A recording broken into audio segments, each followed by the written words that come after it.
You know, there's a lot of stuff going on with social media. I think sometimes it's a little bit overwhelming. How many of you kind of feel an overwhelm when it comes to social media? Or have you sort of figured out, these are my mediums and this is what I'm going to use? And that's my advice to you. Pick the thing that you like most and then do that consistently. But do it with some intelligence, some understanding as to why you're doing it. You know, it doesn't make any sense to just communicate a message unless you've got a following that might be interested in that. So I really believe you need to spend some time sitting down, curating a list of people that you want to interact with on social media. How many of you are planners in the room? And then how many of you are vendors? And the vendors, who are your targets? Everyone. Planners and the hotels. I just wanted to clarify that for everyone in the room there, who we're going to be talking to afterwards. I think it's important when you're going to be doing your social media to bring people back up to your website. Does everyone have a website? You know, I think it's great if you participate on any one social media and develop a following there, but your website's really your digital home. So I believe in blogging and sending your message out from your home base.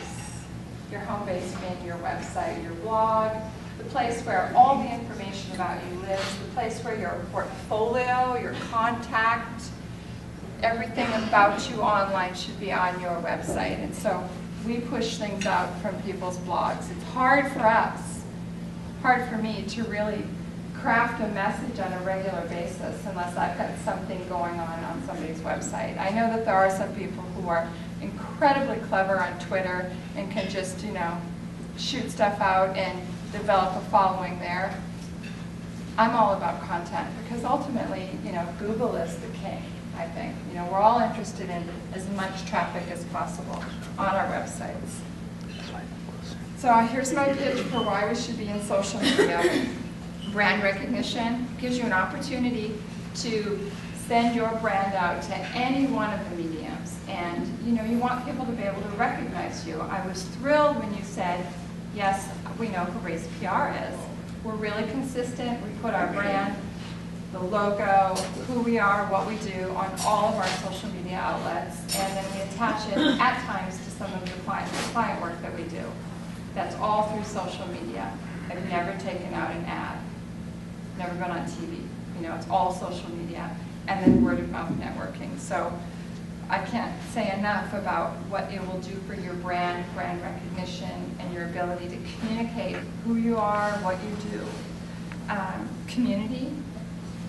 Used to be that you had to wait for somebody to shout your praises, and hopefully when that happened, when they were reading the magazine or watching the ad or listening to the ad, they were potentially your client. With social media, you can actually develop a community of people who are interested in what you do. They want to know how things are going throughout the day. They want to see photos of your work. And if you're really crafty and consistent with it, I think you can develop advocates for your brand, advocates for your business. And you can see people on social media that have done that because they post a particularly nice piece of work, and their Instagram account is just going crazy. You know, they've got 300, 400, 500 likes, or their Facebook page is filled with commentary. They've really curated their community. It's an opportunity for repeat exposure. Whether it's I'm going to tell the story in slightly different ways in 5 different social media outlets, or I'm just going to be consistent with you and you can see my stream day after day after day. So you know who I am and what I do, and I'm consistent. So that's a great opportunity. For many of you are your experts, and so it provides you that opportunity to show some authority within each one of your disciplines. Whether it's you're the officiant that really has their handle on networking and understanding what the couples need, or you are the extraordinary florist, and so you are consistently showing cutting-edge work, so your authority within your field can be communicated through social media. I mean, how did you do that prior to social media? As your influence grows, I think your opportunities grow. we've been working with some corporate clients, and we recently did an event at the Beverly Center, and they hired 4 fashion bloggers to come in and have their photos taken with young girls that were interested in fashion blogging. Now, they were hired because of their social media following. Hundreds of thousands of followers, and each one of them were paid $40,000 to be there for the evening, which is interesting to me because I find that you as a special event professional can become a celebrity, and opportunities can open up for you because of your influence within social media. It's stunning, stunning to see that. We've been looking at partnering with social media influencers. You know, there's a photographer in LA that we're going to ask to photograph one of our clients. Why are we choosing her? She has 8 million followers on Pinterest. She's a great photographer, but ultimately it's the 8 million followers on Pinterest. So yeah, authority, influence, website traffic. How many of you have Google Analytics? How often do you look at that? Every day, did you say? Yes. I look at it at least every couple weeks. But I'm always looking to see where the traffic's coming from. And for my visual artists, my clients that are visual artists, it's from Pinterest, far and above. It's not as much from Instagram. But point being is that traffic through social media is driven to your website. And it really does help with your SEO. I think it puts you ahead of the curve. You know, your clients are probably looking at you. How many of you, when you see someone's name, you go and look to see where they're at in their social media stuff? You know, I mean, I want to see that there's something going on. As much as I've kind of fallen out of my interest with Facebook is not as great as it used to be, I still go look. When was the last post? And if it was in 2012, I kind of assume they might have gone out of business. That may not be true. They may have a thriving business. But people are looking. So I think if you're going to start something, just be consistent. Make sure it's up to date. Make sure it's up to date. There's a competitive advantage because if you're pretty good at social media, there's a really good chance, even if you're just mediocre, there's a good chance that your competitors aren't doing anything. It gives you a competitive advantage. And you know, sometimes there are big wins. There's, you know, a relationship that is built, and as a result, a big piece of business happens. And that's always really, really exciting. And I like to hear those stories. How many of you have developed a piece of business specifically, or a great social media opportunity just from being on social? Yeah? Yes, sir. Tell me about it. No, all the time. I started blogging many years ago. And people were like, "What's a blog?" Then you get stuff, and then I can't tell you, as a wedding photographer, I post photos on my blog, and I post them on Facebook, and I tag the bride on Facebook. And so what happens to every one of the bride's friends, people who weren't even invited to the wedding, they were friends from high school or whatever, and I booked weddings, they said, "Oh my God, I saw how great you made her look." Then they, like you said, it's all about driving traffic back to the website. But you have to tag that bride. You tag the bride. Because then it shows up on her feed. All of her friends. All of her friends see it. That's probably the smartest thing that you can do with your wedding photos. 25 weddings a year just for that. And the bride didn't even send me the referral. It just came because I tagged her on Facebook and her old high school and college friends. So it's powerful. We had a client who saw CC New York post something about Sarah Jessica's hat at the fashion gala, and she commented back that I could help you make that. And lo and behold, several months later, she was in CC New York's, CC Johnson's studio helping with the cover shoot for her blog. Did you guys get that email? Yeah, and it was all through paying attention on social media. And I have another client whose venue, I have literally been able to watch a high-profile wedding planner plan a wedding that I don't think that anybody knows about because I'm watching her pin images from one venue, you know, because you get that notification. So I think that there's definitely a case to be made for being involved in social media.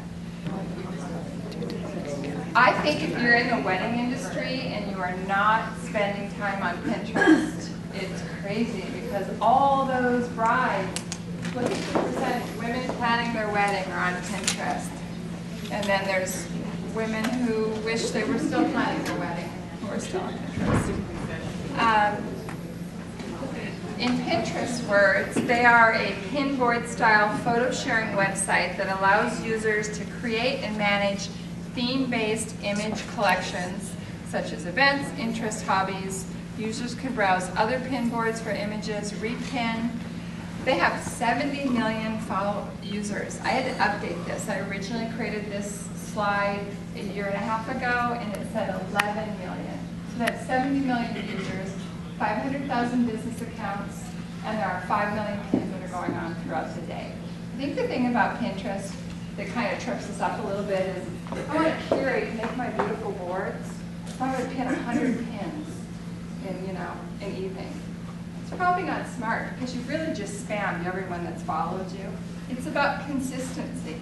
It's about saying, I'm a stylista. I'm someone who's really interested in fashion, or I've got a great sense for decor, or I'm interested in events, and then pinning consistently within those areas, and then pinning from your website.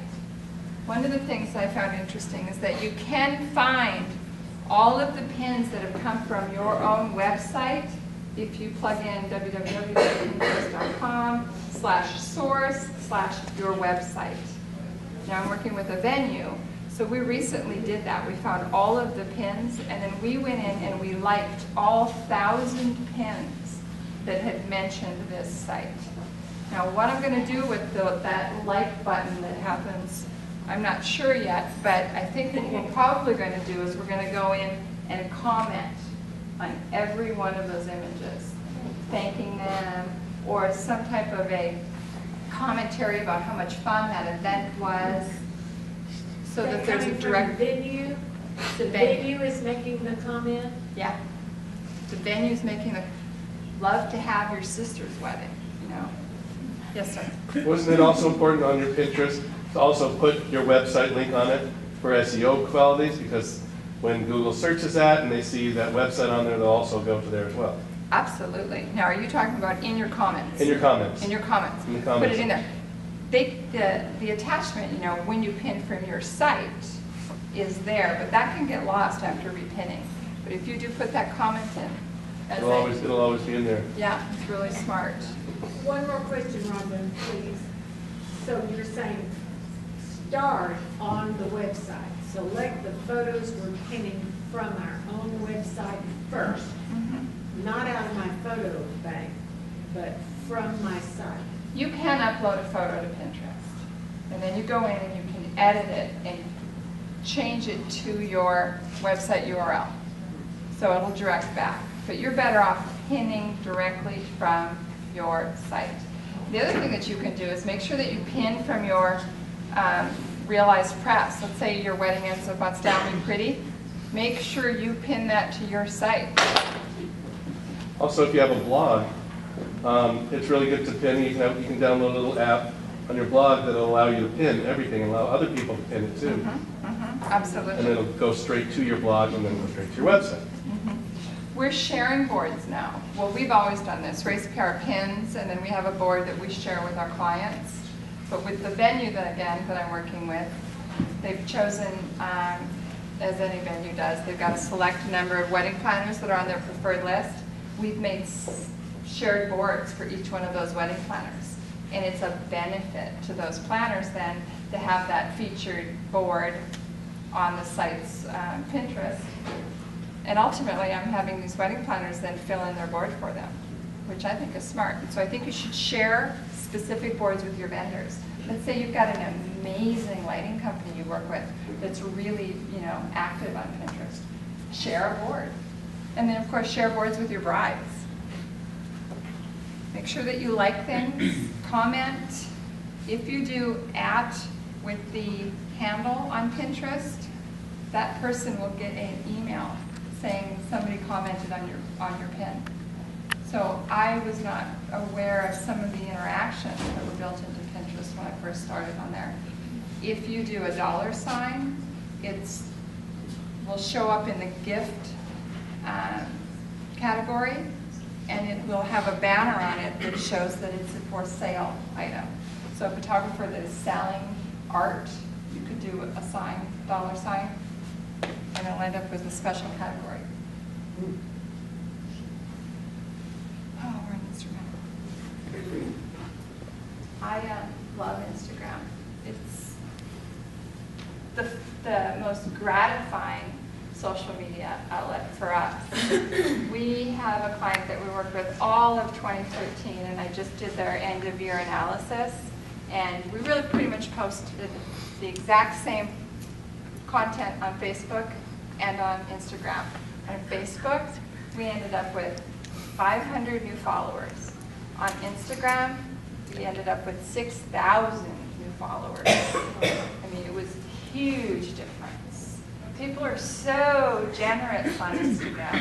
Why do you think that is? Because Instagram is so much more visual, and what sort of visuals were you posting on it that made it so compelling? It's got to be, I think it's just that people are really generous liking stuff, because Instagram doesn't make a big announcement that you liked it. Where when you like something on Facebook, suddenly like they make an announcement. It's like, Leanna has liked Rhonda's photo. No. Yes, sir. Also, Instagram, there's only one thing to do on Instagram. Post photos, you like photos. You're not poking people, you're not playing Farmville, you're not tagging people. That's why it grows so fast, because literally it's so simple. It's just like one thing to do. Yeah. Look at photos, like photos, share photos. So that's why they sold for $30. Tag your vendors. Use your hashtags in the second comment so that you don't look like you're screaming for attention. Second comment. Post 1 to 3 times a day. Like other people's photos. If you spend time just liking photos out of a hashtag, you will grow your following tremendously. Just liking photos. You mean other people's photos? Other people's photos. Huh. Yeah, other people's photos. Because Comment it'll be on other interesting people's to try to photos, reference and then use the photo tags. Do you know what the photo tags are? You can go in and tag the photo so that when you hit this little button, these all pop up.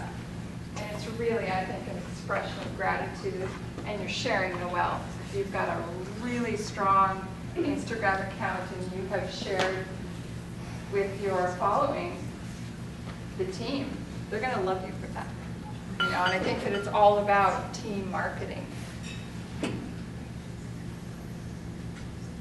And then I think one of the most important things to do is you comment. You know, there's an original comment, and then there's all these people, and then there's the hashtags, and then what we'll do is we'll go in, you know, somewhere in between here, and we'll start to call out the people that have commented, thanking them, and then they get that back.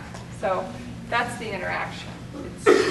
Yes. Should there be like a limit to how many hashtags? Like I've read some places should only hashtag like twice in a comment. You can only have two Like hashtags. hashtag everything, and it's kind of like spam. I've read that. So like I see some of those comments have hashtag on everything. Like shouldn't it be like a certain amount, or is there a limit? Well, these are the hashtags, and there isn't a limit, but I don't know. I mean, I've never gone in and done more than one. What, don't we just hashtag one? I get things that they have like 5, 6 of them. Hashtag happy day, hashtag this, hashtag that one. Just like you have up here. Yeah, that's all one comment. These are asking if it's bad.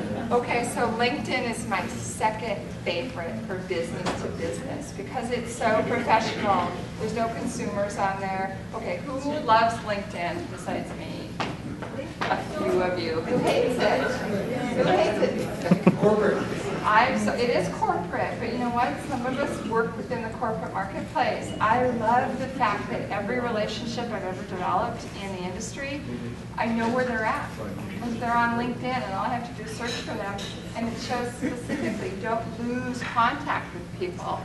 And they're trying to develop some things with the business pages, which is great because I can put a really beautiful resume about my business up on LinkedIn. It is the second largest social media outlet. Huge. It's your online resume. So I think it's really important. Let's see. Yeah, no selfies when you're on vacation. And then the other thing is just kind of resist the urge to just send connections and using just that generic, customize it. Be thoughtful about your connections, because this could be the professional network that you use for the rest of your life. It's really important to curate a very specific group of people. We have a client who uses this primarily for her new business development, and she landed Yahoo. She did an event for Yahoo. She started the connection on LinkedIn. Twitter, I think that Twitter is amazing. Digital cocktail party. I think that, of course, Instagram has really stolen some of its attention, but it's really great for organizing your prospects. How many of you use lists in Twitter? It's amazing. You can set up a list and then have every wedding planner in town on that list. And then you can follow just that feed. And I can see what all the planners are doing and then direct my new clients to this list. You could do the same thing with venues or with people you're just simply interested in what they have to say on Twitter. What do you guys use your lists for? Just like you're saying, just like all certain people get categories. What's really fun is if you create a list before you go to a conference. So let's say you're going to go to Engage or ABC. I make a list of all the speakers so we can follow what they're saying. And then if I can get the list of attendees, I make the list of that too so that I can follow that feed and I know what everybody's doing. Because not everybody will always, tweet to the hashtag. So it's a little bit of etiquette. Don't overshare. Can't be the spoiler that announces what happened on, The Walking Dead. Don't convert your hashtags. No PWI. I think it's really nice when you retweet. And what's interesting is that how many of you have turned off the notification that somebody favorited your tweet? Nobody turns that off. They love that. Don't you love that? Oh, my tweet has got a favorite. So when I favorite your tweet, it goes right into your inbox. So, now you know I'm your fan. Whereas how many of you turned off your notifications on Facebook?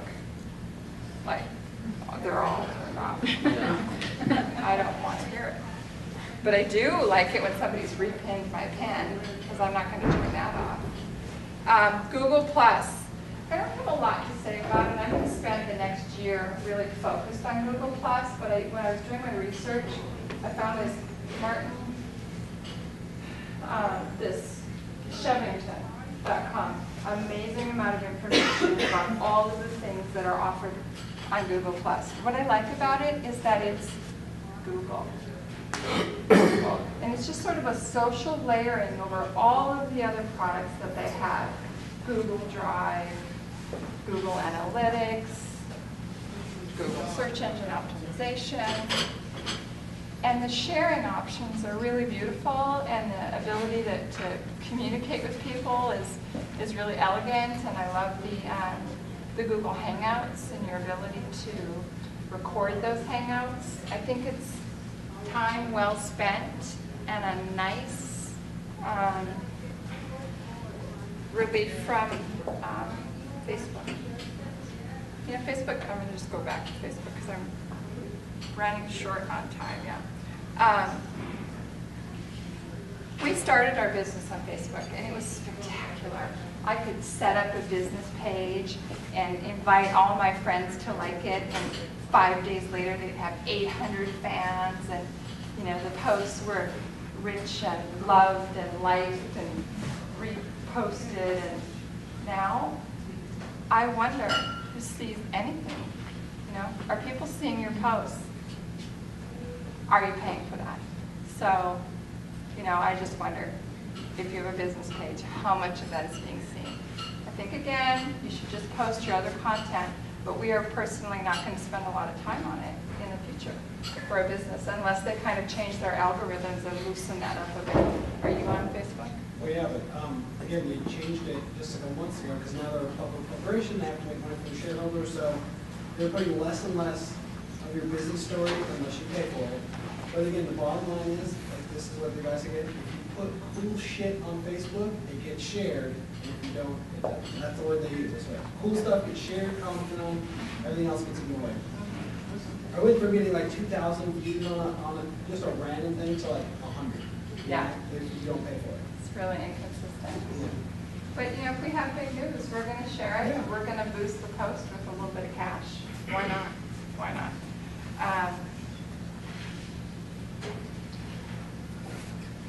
You know, I think that you should have those Facebook buttons on your website. You should share your URLs for Facebook. Say publish relevant, interesting information. Talk to your customers that are online. Use photos and videos. People love photos.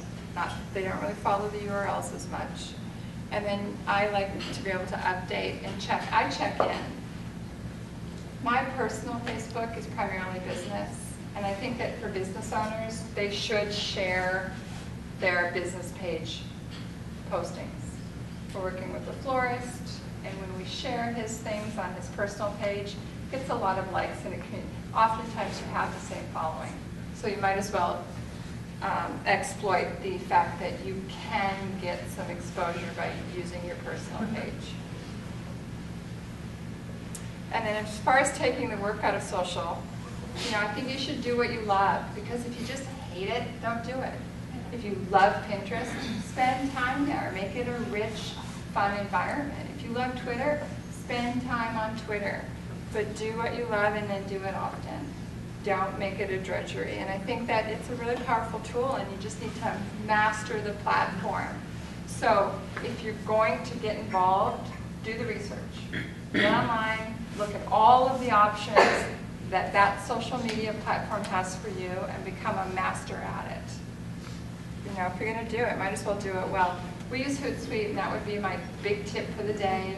I love this. You can schedule things in advance. I can see all of the feeds. They have 81 different applications for Hootsuite. You can post to your YouTube. You can see your constant contact analytics. You can see MadMimi analytics. You've got an Instagram feed that you can feed into it. How many of you use a platform for your social media? This would be my big do this. I like Hootsuite. There's TweetDeck. There's a whole bunch of things. Hootsuite, it's free. There's a bit of a learning curve, little bit of a learning curve, but it'll save you so much time. So Sunday, let's say you've got a really busy week, but there's a lot of things that you want to communicate. You can sit down and craft out your postings for the entire week. And you can follow what others are doing and reshare. You can add your hashtags to your Instagram. On Hootsuite. It's great. I love it. And I think that I've used up all my time. So I hope that you guys spend a little time and communicate your message. And I think the other thing that's really important is that think about what it is that you want people to know about you, and that's what you should share. What do you share on social media? Everything. Every time I get a review, I'll post it. Every time I do a wedding, which I do a lot of, or even ones that are special, I do. I just got my first referral from Pinterest. Fantastic. I just booked my first wedding from a Pinterest post. So, Scott, what did you share? I think you guys saw this. Cheating? Or Who else is pretty active? I just want to hear a little bit about. I would say one thing. You mentioned Google Plus briefly, and I signed up when it first started, and I didn't really like it because none of my friends were on it. But for business, I just learned this at a little webinar last week. If you like have relevant content, let's say you're a florist and you do a post about a certain kind of flowers that are in season or whatever. If you do that right with local content, if someone Googles that, the ads won't even show up on the side of Google. Your content from Google Plus will fill where the ads are for free. You don't have to pay for it if you put good content on Google Plus. So Yeah. Well, I literally just like last week, I'm like, oh, I better get my Google Plus game. Yeah, it's Google. So you guys watch me on Google this year because that's what that's my plan to master. Yes. Out of all the social media outlets that you listed, what are your top 3, your favorites? My favorites, I'm interested in Pinterest, Instagram, I love LinkedIn, but next year, it's going to be Google Plus. It's going to be Google Plus because you know what? It's going to help my website. My traffic is going to go through the roof because of it. And I think it's kind of hip and cool. Thank you.